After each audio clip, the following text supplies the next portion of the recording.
তারপরে আপনারা করছেন, আপনাদের কৃতজ্ঞতা জানাই। পরিবারের পাশে আমরা ছিলাম, আছি। তিনি বলেন ইমিডিয়েট চলে যাও, কি আমার কথা বলবে যে অভিষেক বন্দ্যোপাধ্যায় আপনাদের সঙ্গে আছে, মমতা বন্দ্যোপাধ্যায়ের সঙ্গে আছে, আমাদের রাজ্যের বিধায়ক সাহেব একেবারে সন্ধ্যা থেকে আছে, আপনারা জানেন। আমরা সবাই আপনাদের সঙ্গে আছি।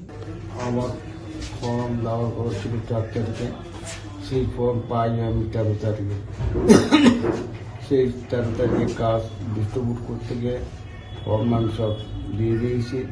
এইবার আমার তোলার পালা।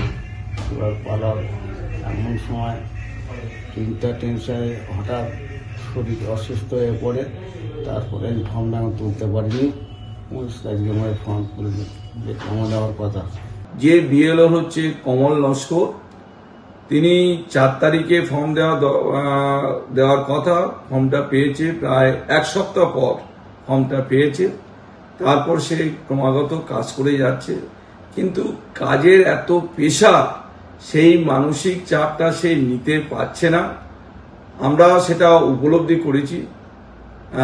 তার বেশ কয়েকদিন ধরে অসুস্থতা আমরা লক্ষ্য করছিলাম। আমরা যতটা পারি হেল্প করছিলাম, তাকে সহযোগিতা করছিলাম, আশ্বাস দিচ্ছিলাম ভয়ের কোনো কারণ নেই, আমরা তোমার পাশে আছি, সরকার তোমার পাশে আছে। তাদেরকে একটাই কথা বলার, দয়া করে চাপ নেবেন না। আগে আপনার পরিবার বেঁচে থাকলে অনেক কাজ হবে, আগে বাঁচতে হবে মানুষকে। আজকে নির্বাচন কমিশন যেভাবে মৃত্যু মিছিলকে এগিয়ে নিয়ে যাচ্ছে দিনকে দিন, গতকাল অব্দি আজকে অব্দি আপনারা জানেন যে 35 জন মানুষ মারা গেছে, 3 জন বিএলও ইতিমধ্যে পরলোক গমন করেছেন। এটা মানুষ মারার যে খেলায় নির্বাচন কমিশন একটা দলের অঙ্গুল হেলনা করছে, তার তীব্র ধিক্কার আমরা আজকে জানিয়েছি।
ঠিক আছে, পাঠান, নিয়ে আসুন।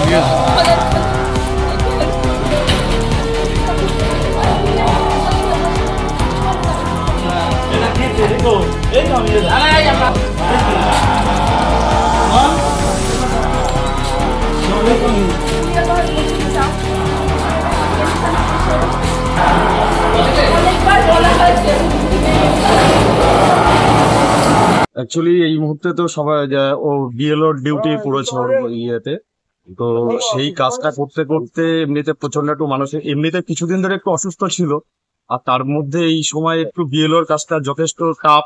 আর ওই অনলাইন ফর্মটা যেটা আপলোড করতে হচ্ছে অনলাইন, সেটা সবাই আশা করি জানেন, ওই কাজটা এত ডিলে প্রসেস হচ্ছে, যেটার জন্য ও খুব টেনশন করছিল যে আমি হয়তো মেবি সময় মতো আমি জিনিসটা জমা দিতে পারবো না।